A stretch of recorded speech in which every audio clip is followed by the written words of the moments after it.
Kırmızı pancarlarımı tavama alıyorum. Ben 4 tane kullanıyorum. İçine 2 diş sarımsak atıyorum. Sonra 1 tatlı kaşığı sirke. Son olarak da üzerini suyla dolduruyorum. Ocağı alıp güzelce haşlıyoruz.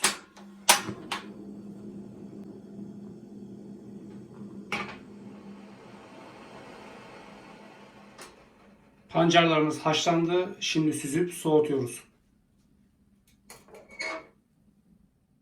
Pancarlarımızı haşladık arkadaşlar. Soğumaya bıraktık. Şimdi bulguru unla ve yumurtayla yoğurup minik toplar elde edeceğiz. Hemen yapımına başlayalım. 2 su bardağı köftelik bulgur, yarım su bardağı un, 1 tatlı kaşığı tuz ve 1 yumurta kullanacağız. Bir de ılık suyumuz var. 200 mililitre, yani klasik bir su bardağı. Bununla birlikte yoğuracağız. Başlayalım. 2 su bardağı ince bulgurumu tepsime alıyorum. Yarım su bardağı unumu üstüne atıyorum. Tuzumu atıyorum üzerine. Yumurtamı kırıyorum. Bir bütün yumurta kırıyoruz arkadaşlar üstüne. Ve suyumun yarısını üzerine boşaltıyorum. Ilık suyumun yarısını boşaltıyorum önce. Ve şimdi karıştırıyorum ve çiğ köfte yaparmış gibi yoğuracağız.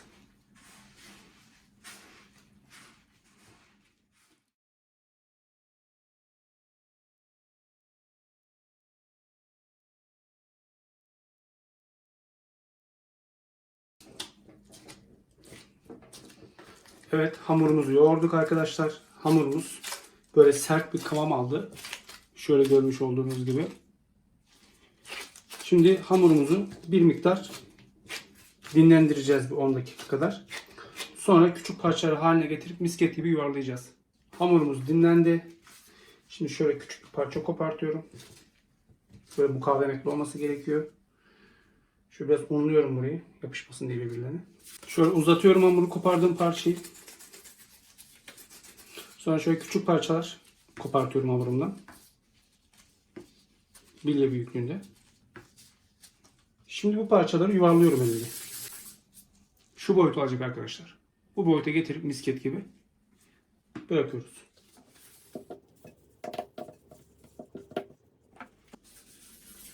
Tamamını misket büyüklüğünde yuvarlıyoruz arkadaşlar.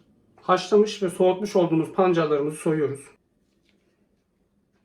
Şimdi pancarlarımızı rendeliyoruz.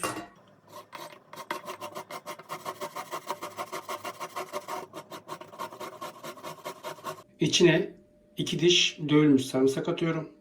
1 çay kaşığı tuz ve yoğurt atıp karıştıracağız arkadaşlar. Güzelce karıştırıyoruz.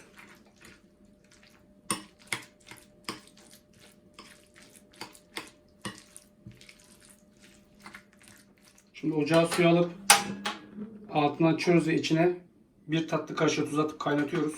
Hazırlamış olduğumuz bulgur toplarını kaynayan suya alıp 5 dakika pişiriyoruz.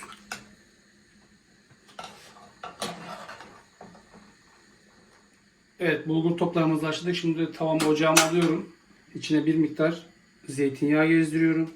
Daha sonra bir miktar tereyağı ekliyorum. Tereyağımı eritiyorum.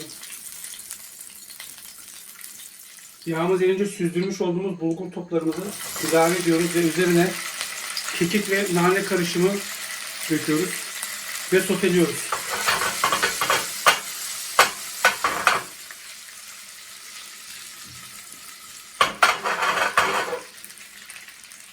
Ocağımızı kapatalım ve servis yapalım. Evet, servis yapıyoruz arkadaşlar. Şimdi önce zemine yoğurtlamış olduğumuz rendelemiş pancarımızdan bir miktar alıyoruz. Şöyle yayıyoruz zeminimize. Evet, şimdi üzerine sotelemiş olduğumuz bulgur toplarını ilave ediyoruz.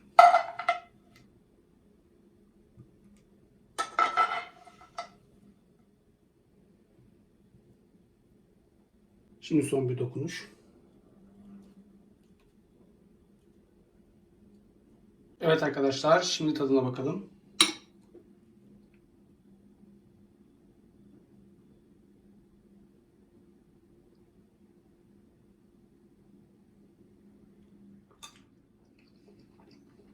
Çok leziz, harika olmuş. Salatadaki sarımsak ve bulgurlardaki tereyağı tadı çok güzel bir uyum yakalamış. Çok ferah, çok rahatlatıcı bir yemek. İsterseniz meze olarak, arzu ederseniz ara sıcak veyahut da ana yemek olarak tüketebilirsiniz. Kaşıkladıkça kaşıklamak istiyorum. Sadece bulgur ve pancar kullanarak harika bir yemek yaptık.